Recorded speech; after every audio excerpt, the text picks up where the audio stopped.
ஏய் இத பாரு, ஒண்ணு நீ இல்லனா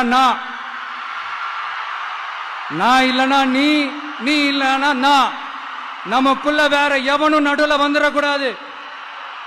நாம 2 பேரால மட்டும்தான் மக்களை ஈஸியா ஏமாத்த முடியும். இந்த விஜய் வந்ததுனால நமக்கு பொழப்பே போச்சு. மக்கள் வேற அவனை தான் நம்புறாங்க. நாம வெளியே அடிச்சுக்கிற மாதிரி அடிச்சுக்கிட்டாலும் உள்ள நம்மளுடைய டீலிங் பக்காவா இருக்கணும்.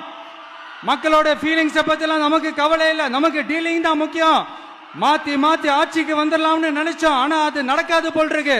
அதனால நீ என்ன பண்ற? எஸ்ஓபி எஸ்ஓபின்னு போட்டு ஒரு பக்கம் அவனை தடுத்துரு, இன்னொரு பக்கம் அவன் மேல பழி மேல பழி மேல பழி போட்டு நானும் தடுத்துறேன். என்ன ஓகேவா? டீலிங் ஓகேவா? Over over.